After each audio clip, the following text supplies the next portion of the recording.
Hidden beneath the earth, beneath the water, and beneath the desert sands, another world lies, forgotten, majestic, as if woven from the mysteries of the earth itself. Archaeology is no longer just a science, but the art of bringing the past back to life. Cities that once shone in the sun, the ruins of temples where languages no one understands resounded, and artifacts that defy everything textbooks taught emerge from the depths of time. Each discovery becomes a revelation, a crack in the familiar perception of history through which the unknown emerges. Human history is no longer a straight line from the Stone Age to the present. It's turning into a labyrinth where every discovery leads astray, forcing us to search for a way out anew. In the underground chambers of the pyramids, at the bottom of the seas, and in the depths of the mountains, something lurks, seemingly waiting for its moment. These are not just traces of ancient peoples. They are messages left for those who can read them. And each one resonates ever louder, as if the planet itself is trying to remind us of a forgotten past. We stand on the threshold of a new era of discovery, where science collides with miracles, and facts become more poetic than legends. These stories are not fiction or myths, but truths hidden in stone, dust, and the depths of time. If you're ready to hear the voice of antiquity and tap into the mysteries that change our understanding of humanity and its origins, stay with us. On the west bank of the Nile, where golden sand meets the endless sky, rises a structure that has outlived empires, wars, and time itself. The Great Pyramid of Khufu, the heart of ancient Egypt, a silent witness to human genius. It seemed as if, over the millennia, its walls had revealed all their secrets. But in the 21st century, technology has allowed us to peer into places no human has set foot since the time of the pharaohs. And what researchers discovered shocked even the most skeptical scientists. In 2017, the International Scan Pyramids Project team used the innovative technique of muon tomography, a method based on recording elementary particles passing through the thickness of the stone. These particles, generated in the upper atmosphere, are capable of penetrating layers inaccessible to X-rays and radio waves. Their traces allowed the creation of a three-dimensional map of the pyramid's interior. What emerged in the images was sensational. Hidden within, above the Grand Gallery, lies a vast cavity, an unknown chamber whose existence no one had suspected. Scientists have dubbed the discovery the Great Void. Its volume is comparable to a passageway approximately 30 meters long, and it is located almost in the very center of the structure. No ancient text or previous study has mentioned anything like it. It is not connected to the known passages or the king's chamber, remaining isolated, as if deliberately concealed. When the first scan data appeared in the news, the archaeological world froze. Some began talking about a new burial chamber, others about a technical structure designed to relieve the upper vaults. But the mathematical precision with which the blocks were calculated left no doubt. This was no accident. There is no superfluous stone in the pyramid structure. Each slab carries a semantic and architectural meaning. To understand the significance of the discovery, one must recall how the pyramid was built. More than 2 million limestone blocks, each weighing several tons, were installed by hand during the 26th century BC. Even with modern technology, repeating this feat is virtually impossible. The question of why space was left inside the monolith, if any void could weaken the structure, is particularly pressing. A group of Egyptian archaeologists suggested that the void may have been part of sacred geometry, embedded in the architecture to reflect religious beliefs about the celestial world. According to ancient Egyptian beliefs, the pharaoh ascended to the stars after death, and the pyramid's shape symbolized this ascension.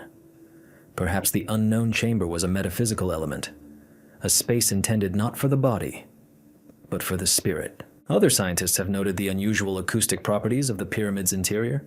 Vibrations generated in the narrow corridors are amplified and damped according to laws more reminiscent of modern engineering than primitive construction. Some have suggested that the voids may have served as a kind of sound capsule, reducing pressure or creating harmonic resonances, ensuring the structure's stability. However, on a practical level, it remains a mystery how ancient craftsmen could calculate such parameters without sophisticated instruments. None of the discovered papyri mention construction drawings or measurement formulas. All indications are that the knowledge was transmitted orally and was a closely guarded secret among priests and architects.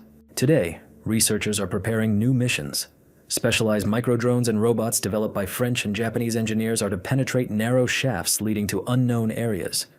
But Egyptian authorities are exercising caution. Each experiment requires maximum precision to avoid damaging the ancient structures. The pyramid remains closed to any invasive research, and answers may have to wait decades. Meanwhile, the Great Pyramid is once again coming to life in humanity's consciousness, not as a silent monument, but as a living message from the past. Every discovery in its depths reminds us that the story of Egypt has not yet been told to its fullest. And the more science learns, the more mysterious becomes the intentions of those who erected this stone colossus. While the chambers remain sealed, the Great Pyramid remains silent. But in this silence lies the breath of the ages, a call to those who dare to peer into the depths of time. Perhaps it is there, among the blocks weighing tens of tons, that lies the answer to the question of why the ancient Egyptians built a monument that has outlived civilization itself. Off the coast of modern-day Israel, near Cape Atlit, a world older than the Egyptian pyramids and Sumerian ziggurats lies hidden beneath the water. It's called Atlit Yam, a city that sank beneath the sea some 7,500 years ago. Here, at a depth of 10 meters, archaeologists have discovered streets, dwellings, wells, and even traces of rituals left by Neolithic people. This site has become one of the oldest underwater archaeological finds in the world, opening a window into the era when humanity was just beginning to master agriculture and domesticate animals. The city was discovered in the late 20th century when divers accidentally stumbled upon strange stone structures. Underwater, the outlines of limestone houses were visible, arranged in a semicircle, as if people were converging on some sacred center. Finds included stone tools, grain grinders, fishing nets, animal remains, and human skeletons preserved in coastal sediments. Everything suggested that life had once teemed here. One of the most astonishing discoveries was made by a team from the University of Haifa. In the center of the ancient settlement, they found a megalithic circle, 7 vertical stones set around a well from which fresh water gushed. Scientists believe it was a ritual complex associated with a cult of water or fertility. Traces of offerings and the arrangement of the stones indicate that the ritual was performed regularly and possibly seasonally. The researchers discovered a civilization that already possessed a religious worldview and a sense of the sacred. But how did the city end up underwater? Analysis of seabed sediments revealed that around 7000 BCE, sea levels rose sharply by several meters. This event was linked to the melting of glaciers at the end of the last ice age. The water slowly but inexorably engulfed the coastal lands, inundating settlements. The people living in Atlit Yam likely tried to combat the oncoming disaster by fortifying their dwellings and digging new wells. However, the ocean proved stronger. Everything they had created was buried beneath the waves, preserved in perfect condition to this day. The skeletons found at the site told a tragic story. In one of the houses, archaeologists discovered the remains of a woman and a child. Their bones bore traces of a rare infectious disease, tuberculosis. This marked the first known case of this disease in human history. Thus, Atlit Yam has provided science not only with architectural and cultural artifacts, but also with evidence of an ancient epidemic that struck the first farmers. DNA and artifact analysis revealed that the city's inhabitants lived in communities, shared labor and food, built houses from local stone, and used sophisticated drainage systems. They were not primitive. On the contrary, their level of organization is astonishing for their time. Funeral rituals indicate a sophisticated understanding of death and a belief in something beyond it. Each year, water continues to erode the underwater city. Archaeologists are rushing to document everything they can before the waves completely erase all traces of Atlit Yam. For researchers, this site has become a symbol of the boundary between eras, the moment when humanity first realized that nature can not only nourish, but also destroy. Today, Atlit Yam is called the biblical Atlantis. But unlike myth, everything here is real. Walls, wells, graves, and stone circles bear witness to the life and death of an ancient civilization. This city reminds us that the sea holds not only the secrets of sunken ships, but also entire chapters of human history. And perhaps, somewhere deeper, beneath layers of sand and seaweed, other settlements await their time. The traces of those who first stepped from savagery to conscious culture. Atlit Yam is just the beginning, at the very edge of the Japanese archipelago, where the waters of the East China Sea fade into the abyss, lies a mystery that could revolutionize our understanding of ancient human history. Yonaguni Island, the last in the Ryukyu chain, long remained an unknown corner of the ocean.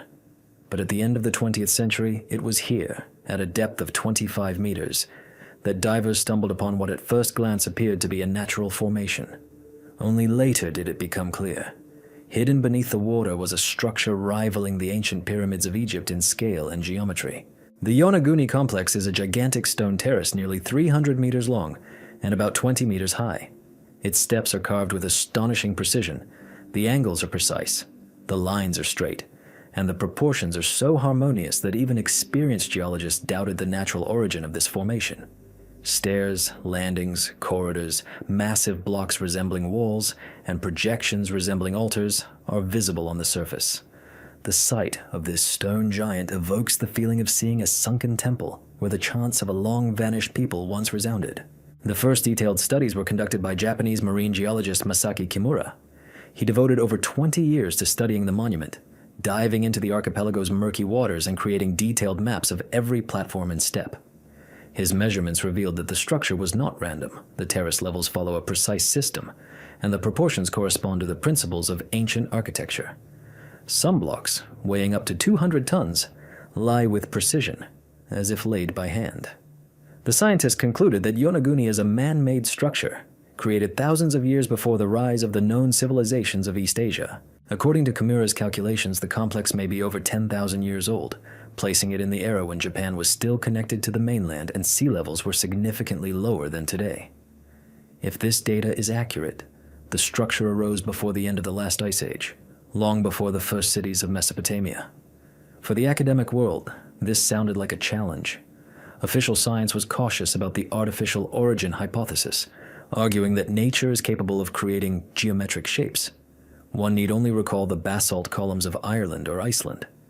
But even the most cautious researchers admit that in the case of Yonaguni, the number of patterns is too great to be random. Particularly noteworthy are areas where clear traces of processing are visible: smooth channels, right angles, steps leading to platforms. There's a spot that resembles a road running along the base of the pyramid. On one of the platforms, outlines resembling carvings were discovered, as if symbols had once been carved here, erased by time and waves. All of this raises the possibility of a culture whose traces were lost in the ocean abyss. If the hypothesis of man-made origin is correct, Yonaguni may be part of an ancient coastal city, swallowed by the sea during the melting of glaciers. This would alter the chronology of human civilization, proving that as early as 10,000 years ago, people possessed engineering skills considered impossible at that time. Perhaps it was the memory of such cities that gave rise to later legends of sunken continents: Atlantis, Mu, Lemuria. But unlike myths, Yonaguni exists. Cold, stony, tangible. During their dives, researchers note a strange sensation. The space around them seems to breathe the silence of antiquity. Light glides across the granite walls, catching reflections on the sharp edges, and somewhere below, steps leading into the abyss disappear into the darkness. The sea guards them in its icy calm, in no hurry to reveal its secret. Today, the underwater monument remains a source of controversy, a symbol of the meeting of science and the unknown. Yonaguni is a reminder that humanity's past is deeper than we usually think, and that beneath every wave crest lies evidence of an era long forgotten by history. If a city built long before the dawn of civilization truly lies beneath the sea's surface, then its memory lives on in the most ancient layers of human consciousness, like the shadow of a great world that sank beneath the waves but left its mark in stone. On a hilltop in southeastern Anatolia, amid the sun-baked plains of Turkey, stands a place that has forced scholars to rethink everything they knew about the origins of civilization. Its name is Göbekli Tepe, meaning Navel of the Hill. Today it is an archaeological site, but just 30 years ago, it was considered nothing more than a natural eminence. Beneath a layer of earth and stone lay not just an ancient structure, but an edifice so grand and enigmatic that its discovery marked a turning point in our understanding of human history. In the 1990s, German archaeologist Klaus Schmidt, while exploring a site near the city of Schönlurfa, noticed unusual stone fragments protruding from the ground. Upon excavating, he and his team discovered massive T-shaped columns arranged in rings beneath the surface. Each weighed up to 20 tons and was carved from a single piece of limestone. At the center of each stone circle stood two larger columns, seemingly symbolizing heaven and earth, life and death, or, as archaeologists later suggested, deified ancestors. The age of the discovery astonished everyone. Radiocarbon dating revealed that Göbekli Tepe was built around the 11th millennium BC, more than 6,000 years before Stonehenge and the Giza pyramids. This meant that the complex was built by hunter-gatherers, people who had not yet mastered pottery, writing, or even agriculture. But how did a people without metals manage to move multi-ton boulders and create architecture that required precise engineering calculations? This question remains unanswered. Göbekli Tepe consists of several concentric circles. The surfaces of the columns are covered with bas-reliefs of animals: lions, bulls, foxes, snakes, boars, cranes. Not a single figure is random. Their arrangement resembles something like an ancient cosmic code, a system of symbols where each image had sacred significance. On some stones, human hands are visible, seemingly growing out of the stone. The columns appear not as idols, but as embodied spirits. Schmidt called Göbekli Tepe the first temple of humanity, the place where faith, art, and collective labor first united. Archaeologists believe the temple was used for ritual gatherings by tribes roaming the valleys of Mesopotamia. Here, on the hilltop, they gathered to worship gods no one remembers and perform rites in which life and death were intertwined with the cosmic order. Perhaps these very gatherings marked the beginning of humanity's transition to a sedentary lifestyle. The temple may have been not a consequence of civilization, but its source. People began building not because they knew how to grow grain, but because they wanted to get closer to the sacred. A particular mystery is the fact that around 8,000 years BC, the temple was deliberately buried. Hundreds of tons of earth and stone carefully covered the sacred circles, as if the creators wanted to conceal them forever. No one knows why. This is not the result of a catastrophe or neglect. On the contrary, everything was done with almost ritualistic meticulousness. Perhaps the cult completed its cycle, and the temple was buried like a living being. Today, Göbekli Tepe towers over the plain like a stone book, its pages read slowly and with difficulty. Every year, new fragments are discovered, each revealing another secret. Scientists are certain that only a small part of the complex has been excavated. Dozens of other circles may be hidden underground waiting to be discovered. This temple challenged the conventional wisdom about the origins of civilization. It demonstrated that human spiritual awakening preceded practical development. Where there were no cities or written language, architecture, art, and a belief in something greater than life itself already existed. As the sun sets behind the hill, the stone columns cast long shadows, and it seems as if time is turning back. Perhaps at this very moment, the spirits of those who built this temple are still watching over us, our descendants, who are only just beginning to understand how long ago the human soul was born. On the Giza Plateau, where the wind has polished golden sand for centuries, the majestic Sphinx towers over the earth like a sentinel of time. Its stone face facing east has greeted the dawn for over 4,500 years. However, despite countless studies, this colossus still conceals secrets that baffle scientists. Beneath the surface where its paws rest, instruments detect voids and tunnels whose origins remain unsolved. These secrets have given rise to one of the most intriguing archaeological controversies of the last century. The Sphinx is carved from a single rock. Its body, over 70 meters long and 20 meters high, lies in a depression once hidden beneath the sand. The first modern excavations took place in the 19th century, when Egyptologist Giovanni Caviglia unearthed the figure almost completely. But the subterranean space beneath the Sphinx remained inaccessible for a long time. Only in the 20th century, when geophysical surveys began on the plateau, did it become clear that beneath the monument exist cavities extending deep into the limestone. In the 1970s, an American team led by archaeologist Mark Lenner and engineer Thomas Dobecki conducted a series of acoustic and electromagnetic scans. The results revealed the presence of several voids and narrow tunnels beneath the forepaws and along the body. Reports indicate that some of these extend to depths of up to 12 meters. The scientists cautiously speculated that these spaces could have been ancient quarries or technical passages from the construction period. However, the shape of some chambers appeared too regular, as if designed for a specific purpose. A cavity found beneath the right paw attracted particular attention. Its size and location have led to speculation about the existence of a subterranean chamber, possibly associated with a cult or funerary purpose. Egyptian sources are silent, but ancient texts found in the Temple of Isis mention hallways of knowledge, where priests stored sacred writings and objects. Although there is no direct evidence of this connection, the coincidence of the orientation and scale of the chambers has piqued the interest of even the most skeptical researchers. At the end of the 20th century, a Japanese archaeological mission from Waseda University conducted a follow-up survey using advanced ground-penetrating radar. Their data confirmed the presence of underground structures, linear, multi-level, extending beneath the Sphinx and toward the Pyramid Plateau. The researchers cautiously reported that some of the tunnels likely led to a temple connected to the southern side of the monument. Egyptian authorities, eager to prevent the monument's destruction, banned any excavations, leaving the mystery unsolved. Nevertheless, the research results themselves provide evidence that ancient builders possessed engineering skills far more advanced than is commonly believed. To create a monument of such proportions, carved from a single massif, and yet leave a system of cavities beneath it, requires an understanding not only of architecture but also of soil properties, pressure distribution, and drainage patterns. This knowledge is astonishing, given that the Sphinx was erected long before the advent of advanced measuring instruments. It is believed that the corridors beneath the Sphinx serve not as funerary passages, but as symbolic passages. They may have represented the soul's journey, the transition from the world of the living to the realm of eternity. In this context, the Sphinx itself, combining human intelligence with the strength of a lion, embodied power over time, while the passages hidden beneath it symbolize passage to the secrets of the afterlife. Looking at its wind-worn face, it seems as if the stone holds an expression of infinite knowledge.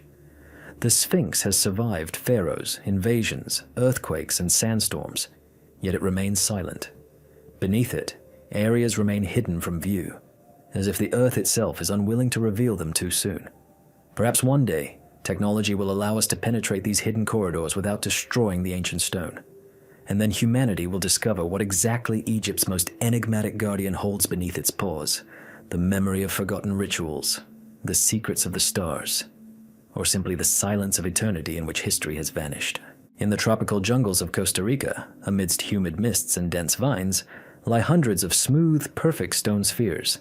Their shape is so perfect that they seem to have been created by a laser cutter, rather than by the hands of people who lived thousands of years ago. These spheres, ranging in diameter from a few centimeters to over 2 meters, have become one of the most enigmatic archaeological finds in the New World. No one knows exactly why they were created, how they were carved, or why they are scattered across such remote areas of the country. But their existence raises questions about the advanced civilization that left them behind. The first mentions of stone spheres date back to the 1930s, when United Fruit Workers, clearing the jungle for banana plantations, stumbled upon dozens of perfectly round boulders. Some lay in groups, while others formed neat lines or geometric shapes, as if aligning themselves into constellations. Several spheres were destroyed by dynamite blasts. The workers hoped to find gold inside, but instead discovered only dense stone. When archaeologists began their study, they discovered that most of the balls were made of gabbro, an extremely hard igneous rock that is extremely difficult to mine and process, even with metal tools. Meanwhile, the ancient inhabitants of Costa Rica, the Diquis culture, had neither metals nor grinding machines. How they managed to shape these stones into a perfect spherical shape remains a mystery. Even modern metrology records deviations within millimeters, which seems impossible for a pre-industrial society. Scientists suggest that the spheres were made by gradually heating and cooling the stone, followed by chipping away excess material and polishing it with sand and water. However, this process would have required decades of continuous labor, suggesting a deeper meaning than mere decoration. The stone spheres likely had ritual or astronomical significance. The placement of some groups aligns with the direction of sunrise on the vernal equinox, while others, according to researchers, may have marked territorial boundaries or served as symbols of power. At some sites, the spheres form precise circles and straight lines, as if guiding a path or creating a stone map. Perhaps they symbolize the stars, transferred to Earth. In Central American cultures, the sky has always played a sacred role. The ancients observed the movement of the stars and associated it with the cycles of life, rain, and harvest. In this context, A perfect sphere could represent the harmony of the universe, the unity of Earth and heaven. Many of these artifacts have been moved to museums or private collections, but dozens remain in place, overgrown with moss and vines. Some are barely visible beneath the soil. Others jut above it like ancient clocks ticking away the ages. When the rays of the setting sun touch their surface, they reflect a soft golden light, as if these stones hold the memory of a world in which humans still felt part of nature, not its master. Archaeologists increasingly suggest that the Costa Rican spheres may be the key to understanding the spiritual life of pre-Columbian peoples. They are a symbol of lost knowledge embodied in geometry. After all, the ancients considered the spherical shape to be universal, without beginning or end, perfect as the universe itself. Today, the mysterious stone spheres are a UNESCO World Heritage Site, protected as priceless testament to human genius. But even protected by time, they remain silent. No inscription, no myth explains their true meaning. Perhaps the answers are lost forever, or perhaps they still await their time in the clayey depths where the spheres rest, unseen for millennia. Amid the sounds of the jungle and the distant cries of birds, it seems as if they still speak, but in a language we have forgotten. Their silence speaks louder than words. Their form a reminder that perfection can be born even in prehistoric darkness. On the eastern banks of the Nile, where the sands of the Sahara merge with the reddish slopes of the Nuba Mountains, stands a kingdom long overshadowed by its great neighbor, Egypt. But it is here, in what is now Sudan, that the pyramids of Meroe lie, silent witnesses to another civilization, equally ancient, but almost erased from human memory. Their sharp peaks rise from the desert like petrified tongues of flame, and each one holds the secret of rulers the world learned of too late. The Kingdom of Kush, as the ancient Egyptians called this region, existed for over 1,000 years. It emerged after the collapse of the New Kingdom of Egypt and became a center of power, culture, and religion, rivaling the pharaohs of the Nile Valley. The capital of the state was initially the city of Napata, and later Meroe, located closer to fertile lands. Here, amidst sand and acacia trees, archaeologists have discovered entire necropolises where dozens of sandstone pyramids rise over an area of several kilometers. They are distinguished not by their grandeur, but by the elegance of their proportions and the precision of their execution. The pyramids of Sudan are much smaller than those of Egypt. They rarely exceed 30 meters in height, but their slopes are steeper and their lines cleaner. Gilded capitals once stood at their peaks, reflecting the sunlight like beacons in the silent desert. Each pyramid belonged to a king or queen who ruled Kush, and beneath each was a burial chamber decorated with reliefs depicting the soul's journey to the afterlife. Of particular interest are the queens of Kush, whom the ancient Egyptians called Kandakas. These women ruled alongside men, led armies, and forged alliances. The most famous of them is Candace's Amanirenas, who challenged Rome in the 1st century BC. Her name is forever etched in the history of Sudan, and historians believe one of the pyramids of Meroe belonged to her. Inside, archaeologists found the remains of a burial bier, gold jewelry, and inscriptions recounting the queen's exploits. But no less impressive is the architectural precision with which these tombs were built. The stone blocks are so tightly fitted that it's impossible to insert even a knife blade between them.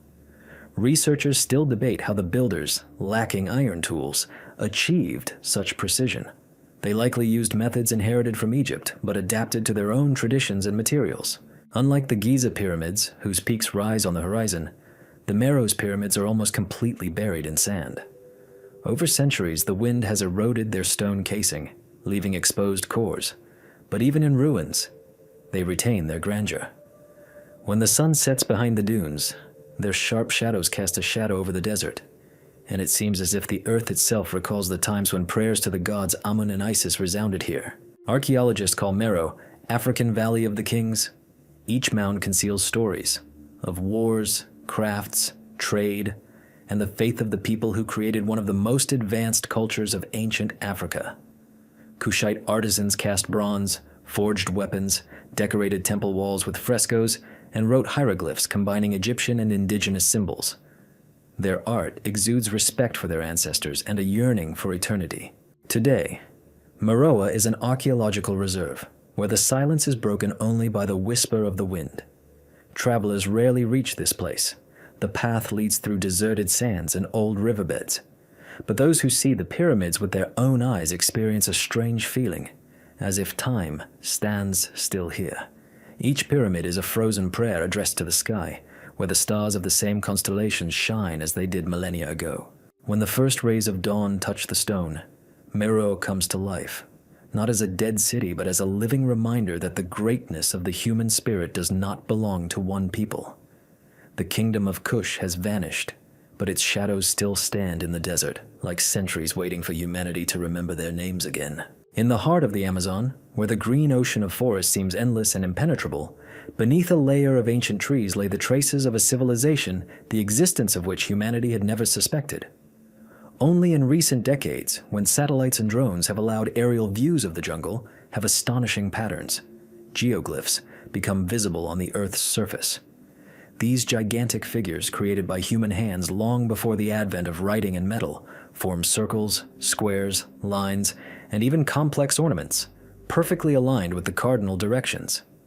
Everything points to the existence of a culture that once existed here, a culture that disappeared long before the arrival of Europeans, but left its lasting mark on the land.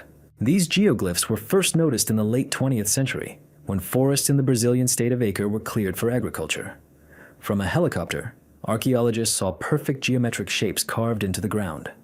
Ditches up to 3 meters deep and over 10 meters wide formed enormous circles connected by straight corridors. When researchers began mapping the area, they discovered hundreds of such structures, scattered over an area of over 200,000 square kilometers. Some figures reach 200 meters in diameter. Their symmetry is impeccable, and their orientation aligns with the position of the sun at the equinoxes. Initially, it was assumed that these were the remains of ancient defensive structures. However, the absence of ramparts and traces of settlements nearby forced a reconsideration of this hypothesis. Modern archaeologists are certain that these geoglyphs had ritual and astronomical significance. They could have been places of gatherings, sacred ceremonies, or observations of celestial movements. Layers of charcoal and ceramics found in the ditches date to the period between the 1st millennium BC and the 1st millennium AD. This means that people lived here long before the Incas, before all known civilizations of South America. The most astonishing thing is the scale. To dig such precise lines, thousands of workers and strict organization were needed. These people had to possess a knowledge of mathematics, geometry, and seasonal cycles, and all this in humid tropical conditions, where any cleared area becomes overgrown within a few years. Consequently, they constantly maintained the open areas, tended them, and passed on their knowledge from generation to generation. Scientists call this culture a pre-jungle civilization. In ancient times, the Amazon was likely not the impenetrable forest we know today. There were fields, settlements, roads, and centers, all connected in a vast network. The soil, known as terra preta, an artificially enriched mixture of coal, clay, and organic matter, is evidence of large-scale agriculture. This soil has remained fertile for millennia, and modern agronomists still cannot fully reproduce its composition. Every discovery in the Amazon disproves the long-held idea that only scattered tribes lived here before colonization. On the contrary, beneath the forest lies the memory of a complex, organized culture capable of creating gigantic engineering forms without metal or wheels. Their cities may have been built of wood and clay, materials that rotted away without a trace, leaving only lines etched into the earth. Today, the geoglyphs of the Amazon have become a symbol of the new archaeology, a science that is learning to listen to the earth through satellites and lasers. Each new image reveals new figures, spirals, triangles, intersecting corridors. Scientists are convinced that only a small fraction of what lies beneath the canopy has been discovered. Where the forest remains untouched, tens of thousands of similar structures likely lie, waiting for their moment. And yet these figures convey not only engineering but also poetry. One need only look at them from above and it becomes clear. This was not simply construction, but an act of faith, an attempt to express man's connection with the sky, to reflect the harmony of the cosmos on Earth. The people who created these patterns are gone, but their lines remain, like scars on the skin of the planet, a reminder of a forgotten world where humanity still knew how to speak a common language with nature. When fog descends on the jungle and the evening sun captures the outlines of these gigantic figures, it seems as if the ancient design comes to life again. Perhaps this is its true purpose, so that thousands of years from now someone might look down upon the earth and understand, here in the green abyss beat the heart of an ancient civilization about which we know almost nothing. Amid the endless expanses of the Sahara, where a hot wind howls over the dunes and the sun burns the horizon, archaeologists are increasingly reporting discoveries that could forever change our understanding of the desert. Beneath this sea of sand, which we're accustomed to thinking of as lifeless, lie traces of ancient cities, roads, and rivers. In recent years, researchers' attention has been particularly focused on the southwestern regions of the desert, where satellite images have revealed astonishing geometric shapes, the outlines of walls, straight lines of streets, and even the remains of structures stretching for kilometers. These images have caused a sensation. The Sahara, it turns out, was once home to a great civilization, erased by time and wind.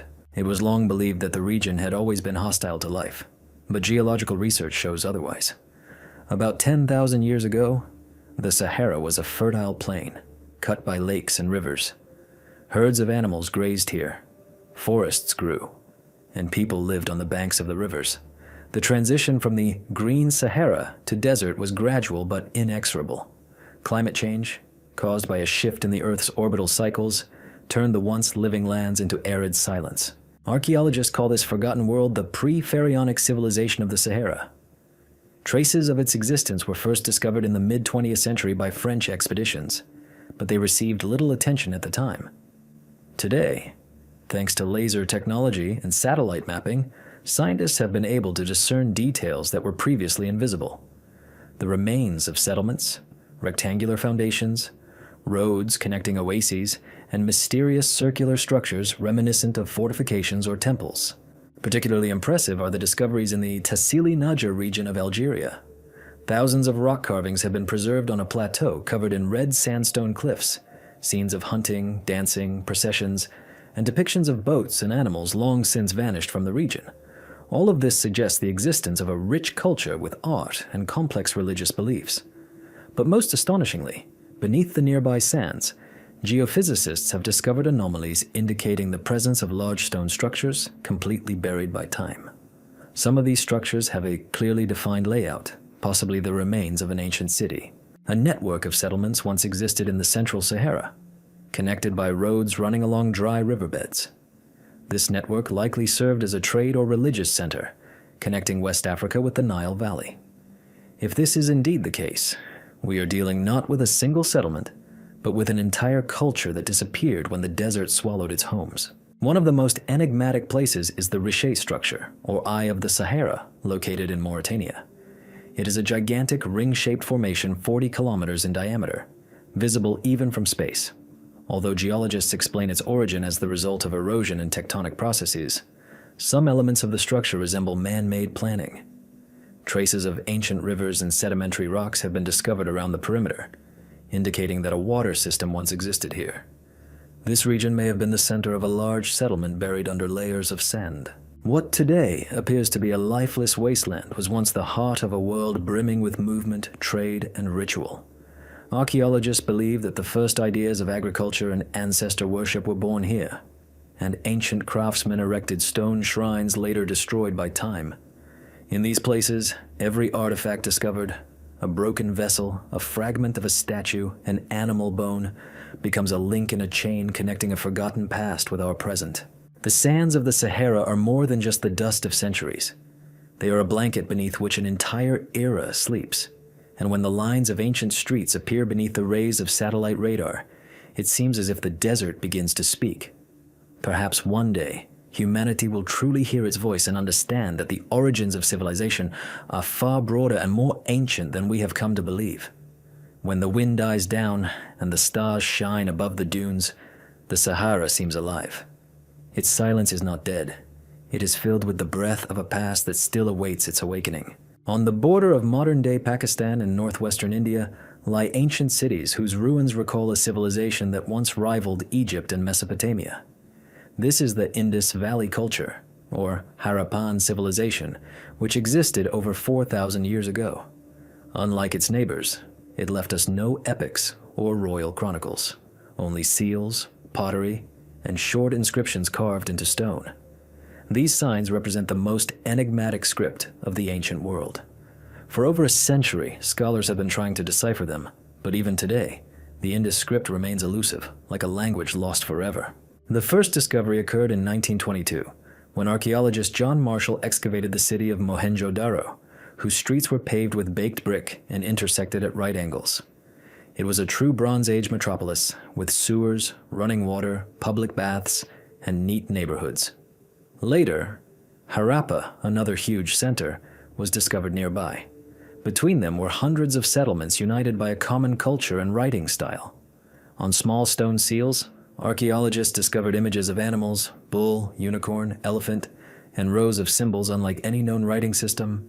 The inscriptions are short, 4 to 10 characters. They are found on pottery, amulets, and copper tablets. Initially, it was assumed that this was a form of Proto-Sumerian writing, but analysis revealed a different structure. Hundreds of researchers tried to find a clue, comparing the signs with Dravidian languages, Proto-Sanskrit, and Elamite inscriptions. However, no hypothesis yielded convincing results. At the turn of the millennium, computational linguistics revealed that the sequence of symbols follows certain grammatical patterns, confirming that this is indeed a written language and not random drawings. But its meaning remains elusive. The Indus civilization is striking not only for its enigmatic script, but also for its level of organization. Cities were planned with a precision that impresses even modern engineers. Canals, granaries, residential areas, and central squares form perfect rectangles. The absence of palaces and temples suggests that power in these societies was not centralized, but perhaps based on communal principles. No traces of wars or conquests have been found. The Indus civilization disappeared as quietly as it had appeared. Researchers suggest that an environmental disaster may have been the cause of the collapse. The rivers on which the cities stood changed their courses, the soil dried out, and crop yields fell. People gradually abandoned the settlements, taking with them their culture, language, and perhaps the very meaning of writing. Thus vanished one of the world's most enigmatic civilizations, leaving us with a message no one can decipher. At the beginning of the 21st century, archaeologists discovered new settlements in the Gagagar-Hakra Valley, a region referred to in ancient texts as Sarasvati. Indo-Harappan script symbols are once again found on pottery from these cities. Perhaps this is where the key to the mystery lies. Modern researchers are using machine learning algorithms to find patterns between the symbols, and archaeologists continue to find new seals. But even if deciphered, it will change more than just the history of the region. It could shed light on the origins of human thought. Each Indus Valley seal is like a fragment of a lost library, frozen in the thoughts of people who knew how to build ideal cities but were unwilling to wage war. Their silent symbols seem to breathe through the millennia, a reminder that not every civilization speaks loudly. Some simply leave a trace that must be heard. As the sun sets over the ruins of Mohenjo-Daro, the air fills with a warm light, and the lines of ancient writing seem to emerge from beneath the dust. Perhaps one day humanity will decipher these signs, and then history will speak in the voice of those who created a world where harmony was valued above power. At the edge of the planet, in the silence of Antarctica, where eternal winds carve icy plains and the sun barely touches the horizon, lies a mystery that has led scientists to question the immutability of the natural world. Satellite images taken in the early 21st century revealed strange geometric structures beneath the ice, massive forms reminiscent of man-made structures. Among them, one anomaly stands out, a symmetrical dome with distinct edges, reminiscent of the steps of an ancient temple. This discovery immediately sparked controversy, because if the structure is truly artificial, its age could be measured in tens of thousands of years, a time when Antarctica was not yet covered in eternal ice. The artifact first attracted the attention of researchers in 2016, when the European Space Agency's geophysical satellites detected an unusual radio signal reflection at a depth of approximately 800 meters below the surface. The anomaly's shape, dome-shaped, nearly 200 meters in diameter, with regular sectors radiating from the center, was too harmonious to be random. Scientists later confirmed that this was not an equipment error. Scans of other areas revealed similar formations, some of which were aligned with the continent's ancient coastline. It is believed that the discovered structure is part of an ancient geological massif, possibly an outcrop of rock formed under ice pressure. However, other evidence suggests that Antarctica may indeed harbor the remains of landforms created during a time when the climate was milder and the continent was free of ice. Geological studies confirm that forests flourished, rivers flowed, and animals inhabited this area approximately 30 million years ago. Moreover, paleomagnetic studies indicate that even in later eras, up to 12,000 years ago, some sections of the coast may have remained ice-free. This means that the theoretical possibility of settlements here is not impossible. The regularity of the shapes is particularly intriguing. The contours resemble a stepped platform, something between a pyramid and a temple foundation. Thermal images taken from orbiting satellites reveal areas where the ice is thinner, as if a void remains above them. Perhaps cavities carved into the rock are hidden beneath the thick ice. Archaeologists are hesitant to jump to conclusions. Any research on the continent requires international coordination and incredible expense. But the very idea that Antarctica may harbor traces of prehistoric human presence has already changed our understanding of its past. In 2022, American and Norwegian researchers using radar scanners confirmed the existence of subglacial structures in several areas of Queen Maud Land. Some of these structures extend in straight lines over a kilometer long. The parallelism of these lines raises questions. Natural processes rarely create such orderly patterns, and although the official position remains cautious, discussions about the possible man-made origin of these formations continue. An artifact from Antarctica has become a symbol of the clash between science and the unknown. It reminds us that even the most inaccessible corners of the planet may hold chapters of history yet unread. Perhaps it's simply a trick of nature, an ancient landscape distorted by time and ice. But if even some of these guesses are correct, humanity will have to look at the map of its past differently. When the blizzard subsides and the ice fields glow in the light of the polar sun, it seems as if the continent itself breathes. Its whiteness conceals the memory of a time when the winds of other eras howled here. Something ancient, perhaps not human, but undoubtedly significant, slumbers beneath kilometers of ice. And while the cold preserves this secret, Antarctica remains the planet's most silent archive, its pages yet to be uncovered. Hidden behind high walls in the heart of Rome lies one of the most mysterious places on Earth, the Vatican Archives, now renamed the Apostolic Archives. Hundreds of kilometers of shelves, millions of documents, many of which have never been seen by anyone but a select circle of curators. Conserved here are papal decrees, royal letters, Inquisition records, and ancient texts capable of changing our view of human history. Among these manuscripts, according to researchers, are documents that defy accepted chronology, testimonies of events and knowledge that don't fit into the conventional picture of the past. The archive's history dates back to the early Middle Ages. As early as the 4th century AD, the Church began collecting copies of ancient texts, saving them from destruction during the barbarian invasions. Many manuscripts were copied from ancient originals, and some, according to historians, came from the libraries of Alexandria and Constantinople. Among these scrolls are texts whose authors are unknown, and whose contents are sometimes astonishing. There is talk of geographical descriptions of lands unmapped in their time, astronomical observations that predate the time of Galileo, and chronicles of peoples who disappeared long before the Romans. For a long time, access to the archive was virtually closed. Only in the 19th century were researchers allowed to work with a limited number of documents, and since then, everyone who has visited has remarked on the incredible scale and strict order. Temperature and humidity are regulated to within tenths of a degree to preserve the fragile parchment pages. Many manuscripts are encased in lead capsules, protecting them from light and air. Only a small portion of the collection has been digitized, and the majority of the archives remain inaccessible. Published descriptions include references to the Codex Nili, a manuscript supposedly translated from ancient Egyptian that contains a reference to a great flood that divided eras. It speaks of wise men who wrote down the signs of the stars to preserve the memory of the world before the flood. Scholars debate whether this is a mythological allegory or an echo of a catastrophe similar to the legend of the flood. There are also fragments of Greek texts that mention voyages to western lands beyond the ocean belt, thousands of years before Columbus's discoveries. Some researchers who have worked with ancient copies of chronicles claim that the archive contains documents demonstrating a history of Eastern civilizations that is even older than is commonly believed. One catalog mentions records of temples of white stone in what are now the sands of Arabia, dating back to a time long before the Sumerians. This information remains unconfirmed, but its very existence demonstrates how many secrets lie hidden beneath the library's veil of silence. The Vatican archives are more than just a repository. They are a mirror of human memory, gathered from all corners of the world.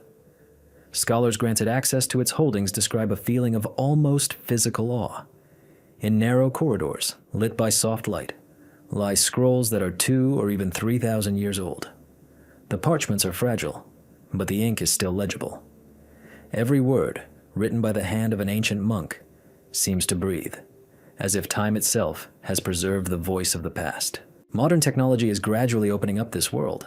Ultraviolet scanning projects make it possible to read texts that have become invisible, and digital restoration restores the lost colors of miniatures. But the more they discover, the more questions arise. How did monks know about celestial phenomena that occurred thousands of years before them? Why do some maps contain the outlines of continents discovered only in the modern era? And why are some documents still forbidden from being discussed publicly? Perhaps the answers lie not in secret conspiracies, but in a simple fact. Human history is too complex to fit into a single textbook. The Vatican archives are not a gateway to sensationalism, but a reminder that we stand on a fragile foundation composed of fragments that have only partially survived the centuries. And each discovered sheet of parchment is a step toward understanding how polyphonic and ancient the past was. As the last rays of sun color the dome of St. Peter's Basilica, it seems as if Rome itself is listening to the whispers of its archives. Perhaps this silence holds the most important secret. Not answers, but questions that remain powerful even after millennia. In northern China, in Lintong County, beneath the green hills of Shanxi, lies one of the most enigmatic monuments of the ancient world, the tomb of the first emperor, Qin Shi Huang. It is surrounded by a legendary army of terracotta warriors discovered by archaeologists in 1974. But the main secret lies deeper, underground. The central tomb, where, according to legend, the emperor himself rests, remains unopened. Scientists know its location, but dare not open it. According to ancient chronicles, inside are mechanical traps and streams of liquid mercury, dangerous even for modern explorers. According to the historian Sima Qian's descriptions, written a century after the emperor's death, the tomb was a subterranean palace designed with fantastic precision. It features rivers and seas recreated from mercury, and the ceiling is studded with stars made of pearls. The earthen mound rising above the tomb is only the tip of the iceberg. Modern scans have confirmed that beneath it lies a vast complex covering over 150,000 square meters, a subterranean world created so that the emperor could rule after death. Archaeologists have been studying the tomb's surroundings for decades, uncovering ever-increasing evidence of the incredible technologies possessed by 3rd century BC craftsmen. Using ground-penetrating radar and magnetic sensors, they have identified straight corridors, chambers, shafts, and vaults descending deep underground. Some areas respond to metal detectors, suggesting the presence of bronze mechanisms, possibly an ancient anti-burglar system. Chinese chronicles claim that the emperor's engineers created mechanical crossbows that would automatically trigger any attempted intrusion. No expedition has yet dared to verify whether these devices are still operational. Mercury is a source of even greater concern. Soil tests around the mound revealed abnormally high concentrations of this metal, tens of times higher than normal. This confirms ancient accounts of rivers of silvery liquid flowing through the tomb's halls. Scientists speculate that mercury was used not only as a decorative element, but also as a sealant. It was intended to symbolize immortality and simultaneously protect the tomb from tampering. Mercury vapor is deadly when exposed to air, so any excavation attempt requires technologies that currently exist. The tomb of the first emperor became an example of the grandeur and madness of the human quest for eternity. Qin Shi Huang, who united the fragmented kingdoms of China, created not only an army, roads, and a written language, but also this colossal mausoleum, which, according to legend, required the labor of over 700,000 workers. After completion, the entrances were sealed, and all the craftsmen involved in the project were supposedly buried inside, so that no one could discover the secret of the tomb's construction. When archaeologists first laid eyes on terracotta warriors arrayed in battle formation, the world realized they were merely the surface of a grand design. Each warrior is unique, every detail, from the laces of their sandals to their facial expressions, executed with a mastery that transcends time. If such colossal efforts were devoted solely to protecting the emperor's chambers, one can only imagine the scale and opulence concealed within the underground residence. Chinese authorities decided not to open the tomb until technology developed to preserve everything within. This decision was a tribute to the ancient masters and a fear of destroying a priceless legacy.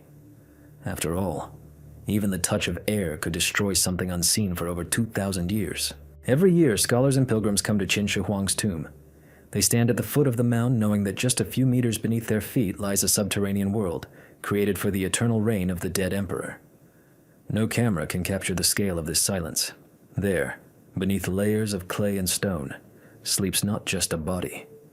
The era in which man first dared to build immortality with his own hands. Someday, science will open the doors to this underground palace. But for now, Qin Shi Huang's tomb remains sealed, like a book whose pages cannot be turned without the risk of destroying history itself. In the rocky deserts of Jordan, Syria, and Saudi Arabia, where the earth is cracked by the sun and the winds blow sand, the ancient past breathes beneath your feet. From a bird's eye view, strange patterns can be discerned among the gray plateaus and lava plains, enormous stone circles so large that they can only be seen in their entirety from the sky. Local Bedouins call them jinn wheels. For science, they remain one of the most enigmatic archaeological structures of the ancient Near East. These gigantic geometric shapes were first observed by British Air Force pilots in the early 20th century. At the time, archaeologists could not believe that such complex figures could have been created in prehistoric times. However, modern research using satellites and aerial photography has revealed that there are over 1,000 such circles, scattered across a vast area from Jordan to northeastern Saudi Arabia. Some reach a diameter of 150 meters, and the structure consists of rings composed of thousands of basalt stones, laid with mathematical precision. No one knows who built these circles or why. Radiocarbon dating of organic remains in some places has shown them to be at least 8,000 years old, making them older than the Egyptian pyramids and the megaliths of Europe. Some circles consist of several concentric rings connected by radial lines like solar disks or wheels with invisible spokes. Viewed from above, they appear as giant calendars or symbolic maps intended for the gods. Several hypotheses stand out among scientists. Some believe these are ritual sites, places for gatherings, celebrations, and burials. Animal bones, traces of fires, and flint tools have indeed been found in some circles. Others believe they are astronomical observatories. The directions of some radial lines align with the sunrise on the equinoxes and solstices. Another theory is that the circles served as territorial markers, delineating the boundaries of ancient tribes. But none of these theories yet explains everything.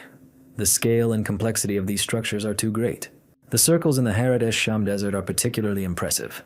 There, among the solidified flows of ancient lava, lie dozens of perfectly preserved structures, each requiring enormous effort to create. There are no sources of water here, no signs of permanent human habitation. How could ancient builders construct such labor-intensive structures in a place uninhabitable? This question remains unanswered. Some of the stone circles are connected to other forms, straight lines, burial mounds, and mysterious kites that act as animal traps. All of this speaks of a complex system in which geometry and symbolism merged with the everyday life of ancient people. Archaeologists increasingly argue that what we see here are not isolated monuments, but a unified cultural tradition that spanned the entire region thousands of years ago. Yet there's something elusively mystical about these stones. Looking at them from the air, it feels as if someone was attempting to communicate with the sky. Perhaps these circles were the creation of ancient astronomers seeking to bring order to the chaos of the world and connect the earth with the stars. Or perhaps they were simply rituals, long since lost in meaning, that left a geometric trace of the human quest for eternity on Earth. Today, archaeologists in the Middle East continue to document every stone, every circle. Drones and laser scanners are slowly revealing new patterns hidden beneath layers of sand and lava. But the more they discover, the more mysterious their meaning becomes. After all, these circles were built by people who knew no writing, didn't use the wheel, but already understood the shape of the cosmos. When the sun sets over the desert and shadows fall on the ancient stones, they transform into giant clock faces, measuring time not in hours, but in millennia. Perhaps one day humanity will understand what the builders of these stone wheels were trying to tell us, but for now, they remain silent, majestic, austere, incomprehensible, as if time itself were frozen in stone. Off the coast of Crimea, where the warm waves of the Black Sea wash rocky slopes and vineyard valleys, lies the ancient city of Tauric Chersonesos, a colony founded by the Greeks over 2,000 years ago. Life once teemed here. Amphorae filled with wine, bazaars buzzed, and temples towered over the bay. But over time, part of the city became submerged. The seashore slowly sank, and the streets along which the citizens of Chersonesos walked disappeared into the depths. Today, this sunken site has become one of the most mysterious archaeological sites in Europe, and recent underwater discoveries have stunned scientists. Among ordinary fragments of pottery and bronze, objects unlike anything known to classical scholars have been discovered. Underwater expeditions off the coast of Sevastopol have been conducted for decades, but only in recent years have the development of sonar technology made it possible to explore the sunken part of the city with high precision. At a depth of approximately 10 meters, archaeologists found the remains of residential buildings, paved roads, and especially fragments of complex metal objects resembling cylinders with internal partitions. One of the researchers noted their similarity to the so-called Baghdad Battery, a mysterious artifact found in Iraq and dating back to the Parthian Empire. There, as here, traces of copper and iron were found inside the vessels, and acid residues were found on the walls. All this led scientists to wonder whether the ancient Greeks used some primitive form of galvanic cell. Although the ancient battery theory remains controversial, chemical analysis did reveal traces of electrolytes, acetic acid and cream of tartar, substances that could have acted as conductors of electricity. If confirmed, the discovery would be a sensation. It would demonstrate that the ancient world possessed the principles of electricity long before Galvani and Volta. It's possible that such devices were used not for generating power, but for gilding metals. Thin gold coatings executed with unusual precision are often found in the tombs of Chersonesos. But the archaeological value of Chersonesos doesn't end with this discovery. Entire blocks of the ancient city, colonnades, house foundations, and rainwater cisterns have been preserved underwater. Divers find shards of amphorae, lead anchors, and bronze figurines. All of this creates a striking sense of time suspended beneath the sea. Sometimes a marble slab with a Greek inscription emerges from the sand, along with shells and seaweed, as if nature itself had decided to envelop history in its veil. According to geologists, part of the coast sank several meters about 2,000 years ago due to tectonic movements. The city, which stood on a cliff, gradually found itself near the water, and then beneath it. Some scientists believe that a devastating earthquake finally sent part of Chersonesos to the bottom. It is there, in layers of luminescent sand, that objects lie today that tell us about the development of ancient science and crafts. Of particular interest is the bronze fragment discovered, which consists of a system of tubes connected into a single unit. Metallographic analysis revealed a high content of tin and zinc, an unusual combination for Greek technology. It may be part of a device for distillation or electrolytic processing of metals. While researchers are currently refraining from making sweeping claims, the idea that ancient craftsmen experimented with electricity is becoming less and less far-fetched. When divers return to the surface and the sun reflects off their helmets, it seems as if the breath of the past is rising from the depths. Underwater Chersonesos is a city that didn't die, but simply passed into another dimension of time. Its walls are now home to fish, and its streets are covered with seaweed. But hidden within every column, every slab, is the memory of people whose knowledge and passion for experimentation were far deeper than we've come to believe. Today, underwater Chersonesos remains a laboratory for the archaeology of the future. Perhaps one day, it is here that humanity will understand that antiquity knew more about nature than myths allowed. And then the sea's silence, concealing the city, will resound once again. Not with the voice of ancient gods, but with the echo of the human mind, which has always strived for light, even underwater. On a hill near the German town of Nebra in 2000, two black diggers stumbled upon a bronze sword, an axe, and a strange round object covered in a green patina. Archaeologists later realized this was one of the most significant discoveries in European archaeology of the 20th century. The Golden Disc of Nebra, an artifact dating back approximately 3,500 years, became the first known human-made depiction of the sky. Its surface is decorated with gold plates depicting the sun, moon, and stars. Among them is the constellation Pleiades, visible at certain times of the year and associated by ancient peoples with the beginning of agricultural cycles. The disk is 32 centimeters in diameter and weighs just over 2 kilograms. It is crafted from bronze, and the gold inlays are executed with jeweler's precision. Radiocarbon dating has confirmed its dating to around the 16th century BC, making it contemporary with the early Egyptian dynasties and the megaliths of Stonehenge. However, it was found far from the centers of ancient civilizations, in the heart of Europe, in lands thought to be inhabited only by tribes without writing or architecture. What initially seemed like decoration turned out to be a tool that bridged myth and astronomy. Using specialized measurements, scientists determined that the golden arcs along the edges marked the angles between the sunrise and sunset points on the solstices. This means the disk could have been used as an astronomical calendar, helping determine the timing of sowing and harvesting. A small cluster of golden dots, the Pleiades, appeared in the sky in spring, marking the beginning of the agricultural year.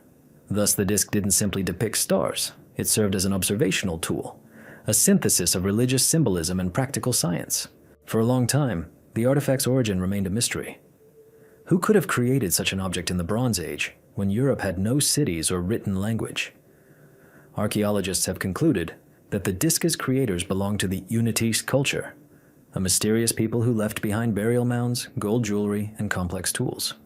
These people likely had ties to Mesopotamia and the Middle East, from which they could have borrowed knowledge of celestial cycles. But the Nebra disk testifies that even then, in Northern Europe, there existed an understanding of cosmic order and a desire to express it in material form. Interestingly, the disk was not a static artifact. Its surface changed. New gold elements were added later, likely reflecting changes in calendrical calculations. This suggests that it was used for several generations, passed from hand to hand, as a sacred object connecting heaven and earth. When scientists first examined it under laboratory light, they noticed polished areas around the gold inlays, marks of touch. Perhaps priests touched them during rituals, sensing the breath of the stars through the metal. The disk was found alongside swords, axes, and bracelets, indicating its special significance. Perhaps it belonged to a chieftain or supreme astronomer of its people. After its owner's death, the artifact was buried as a sacred relic. This act seemed to symbolize the end of an era, the moment when knowledge of the stars vanished into the earth, along with those who created it. Today, the golden disk of Nebra is housed in the State Museum of Halle. Scientists call it the birth of astronomy, and art historians call it the first map of the heavens. It has become a symbol of the human quest to understand the universe, to find order and meaning in the chaos of the heavens. Looking at it, it's hard not to feel a shudder. This piece of bronze captures the thought of an ancient man who, for the first time, realized that the stars are not a random pattern, but a reflection of time itself. In the evenings, when the sun sets over the quiet hills of Saxony, the air seems permeated with the same radiance that ancient craftsmen sought to capture in gold. The Nebra disk is more than just an artifact.